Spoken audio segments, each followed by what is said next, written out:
Hello students, how are you? I hope you all are doing great today. So today we'll be starting our very interesting and a very relatable topic, that is direct and inverse proportions.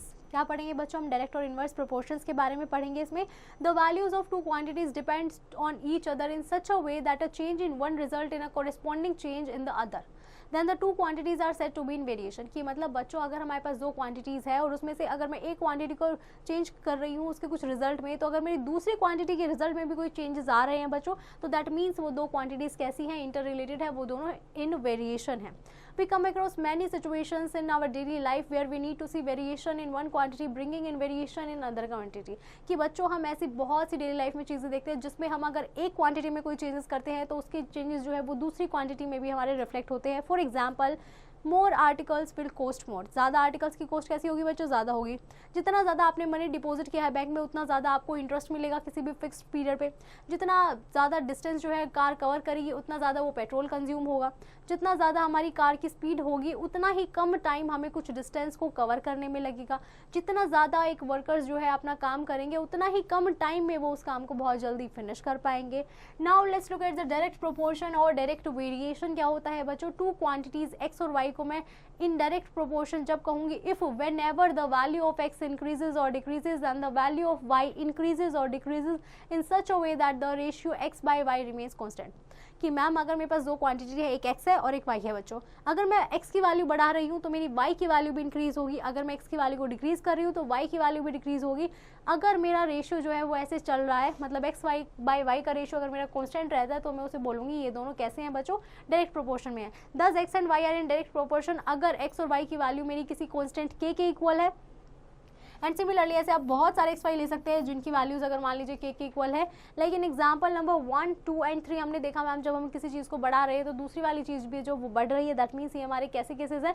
These are the cases of direct proportion students. Now let's look at some solved examples. Example says that Example 1 says that we have to observe the tables given below and find whether x and y are directly proportional. हमें ये बताना है बच्चों कि ये दोनों जो है डायरेक्टली प्रोपोर्शनल है या नहीं है. Ma'am in the first one x by y की वैल्यू क्या आ रही है मेरी? 1/2. 5/10 की भी वैल्यू 1/2 एंड 13/20. मैम इन सब की वैल्यू हमारी क्या आ रही है? 1/2. कि मतलब मैं यस मैम ये सारे हमारे कॉन्स्टेंट के इक्वल आ रहे हैं. That means x and y हमारे डायरेक्ट प्रोपोर्शन में है. But in the next part ma'am जो ये हमारे कुछ रेशियोज जो है, जो हमारे 3 रेशियो है वो तो इक्वल है, but 4th ratio is not equal. So ma'am they are not directly proportional students.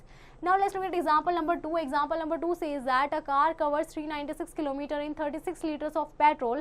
How much distance would it cover in 25 liters of petrol? बच्चों हमें बोला गया है कि मान लीजिए आपने डिस्टेंस को जो x मान लिया, हमें बोला गया है कि वो 396 लीटर जो वो कवर करती है, किलोमीटर कवर करती है कितने में? 36 में. अब आपको बताना है कि वो 25 लीटर कितने में करेगी. तो मैम अगर मैं अगर आप ये निकाल लेंगे बच्चों कि वो हमारा मैम 1 लीटर में कितना कवर करती है, तो वो हमें पता चल जाएगा 25 में कितना कवर करती है. But with the help of direct proportion हम इसे डायरेक्टली भी सॉल्व कर सकते हैं. कैसे मैम? ये हमारा हो जाएगा 36/396 और जो डिस्टेंस किलोमीटर में था उसको मैंने कुछ भी एक्स हमारा मान लिया है. अब वो सपोज करने के बाद मैम यहाँ से हमारी सॉल्व करने के बाद एक्स की वैल्यू आ रही है 275. तो जो रिक्वायर्ड डिस्टेंस है वो हमारा कितना है बच्चों? Very good, 275 kilometre. Now example number 3 says that if 40 meters of a cloth cost 2,980 rupees, how much cloth can be purchased for rupees 1,788. मतलब हमें बोला गया है मैम कि रिक्वायर्ड जो है, हमें लेंथ नहीं पता है क्लोथ की, बट हमें बोला गया है कि इतने पैसे में हम कितना क्लोथ ले सकते हैं. Again we can do this with the help of direct proportion students.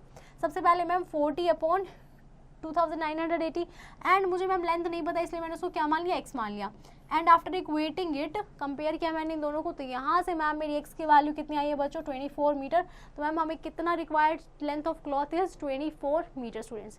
Now let's look at example number 4. Example number 4 says that if the weight of 9 sheets of thick paper, कि ma'am हमारे पास 9 sheets है thick paper की, उनका 30 gram weight है, तो how many sheets of the same paper would weigh, कि ऐसे ही सेम जो पेपर है उसके वेट कितना होगा?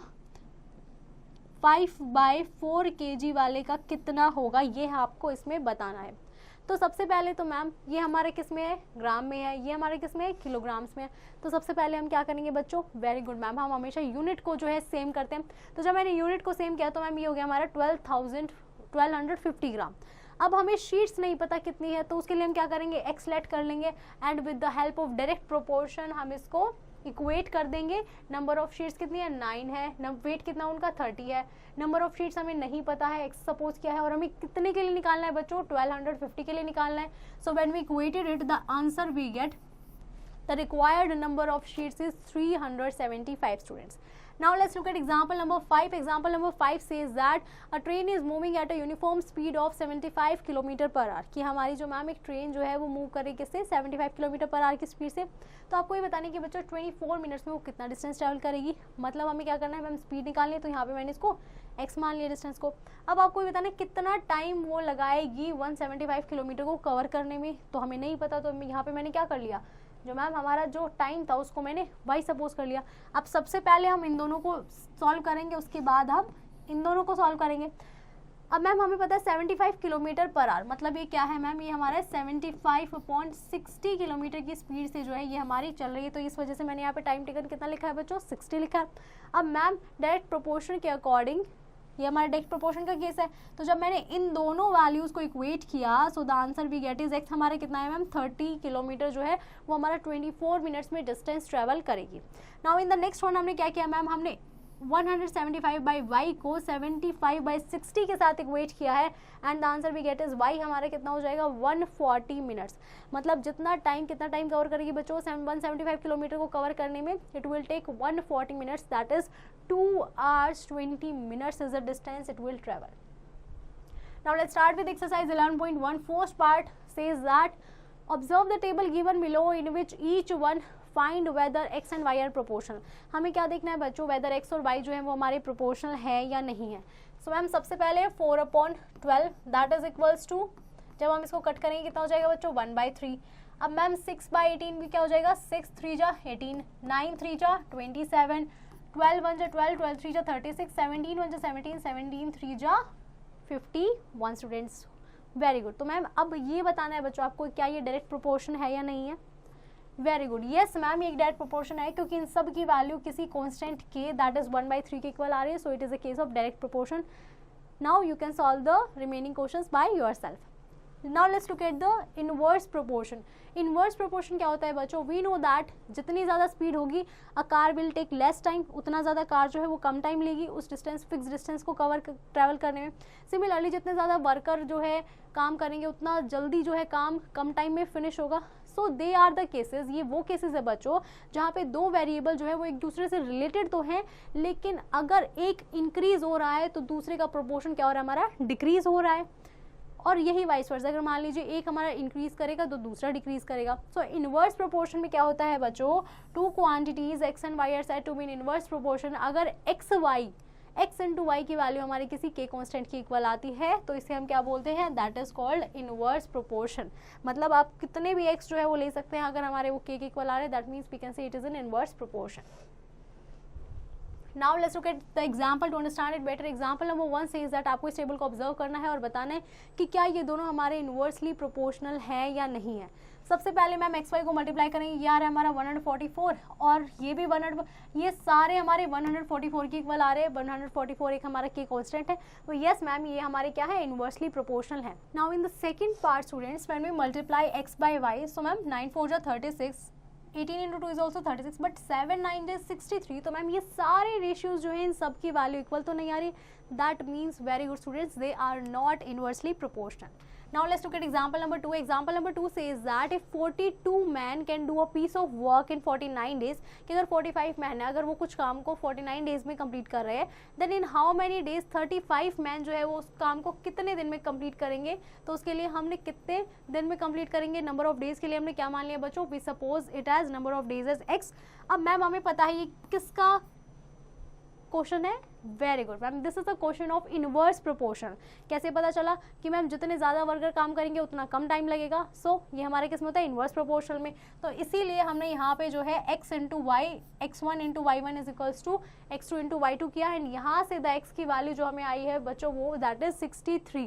Required number of days is 63 to finish the work. Let's look at example number 3। Example number 3 says that 6 pipe जो है वो फिल कर सकते हैं टैंक को 1 hour 24 मिनट्स में।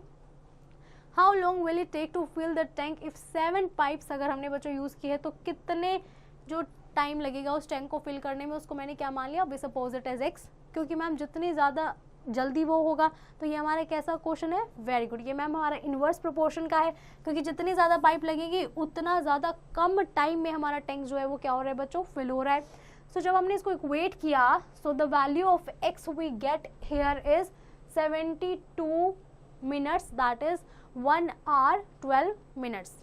Now let's look at example number 4. Example number 4 says that in a fort, एक fort में बच्चों 300 men had provision for 90 days. 300 men के पास एक provision था for 90 days. 20 days के बाद जो 50 मैन है वो वहाँ से उस फोर्ट को छोड़कर चले गए. How long would the food last at the same rate? कि अब जो फूड है वो कितने दिन तक वहाँ सेम रेट पे जो है रहा होगा. क्लियरली हमें पता है ma'am remaining food is sufficient for 300 man. जो हमारा फूड जो रिमेनिंग है वो अभी भी सफिशिएंट होगा 300 मैन के लिए.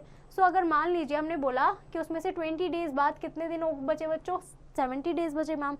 अब रिमेनिंग फूड कितना बचा होगा ma'am, remaining food will be sufficient. अब भी सफिशिएंट होगा कितने के लिए, अब हमें कितने के लिए निकालना है मैम, अब हमें 250 मैन्स के लिए निकालना है, क्योंकि 50 तो हमारे जा चुके हैं. अब नंबर ऑफ डेज पहले कितने थे बच्चों मैम, 300 थे, और नंबर ऑफ मैन हमारे कितने थे, 300, और नंबर ऑफ डेज हमारे कितने थे मैम, 70 थे. अब क्या हुआ है मैम, 50 चले गए हैं, तो कितने बचे बच्चों, 250, और हमें निकालना क्या है कि नंबर ऑफ डेज कितना चलेगा वो फूड. तो मैम जितना कम लोग होंगे फूड उतना ज़्यादा दिन चलेगा. It is a case of, very good students, inverse proportion. So when we equate it in the formula of inverse proportion, the number of required days the food will be is equals to 84 students. Now let's look at exercise 11.2. First part says that observe the table given below in each case and find whether x and y are inversely proportional. हमें क्या निकालना है बच्चों, whether they are inversely proportional or not. तो बच्चों सबसे पहले ma'am 9 6 जा 54, 15 इंटू 10 इज 150. अब बच्चों आपको आगे करने की जरूरत ही नहीं है मैम, यही दोनों हमारे इक्वल नहीं आए हैं, तो इसका मतलब ये हमारा इनवर्स प्रोपोर्शन का केस तो बिल्कुल नहीं हो सकता, क्योंकि उसमें तो मल्टीप्लिकेशन के बाद हमारा एक सेम कांस्टेंट के आता है. So no, this is not a case of inversely proportional. Now I hope you have understood this chapter pretty well. You just have to practice the exercise question and don't forget to revise this topic again.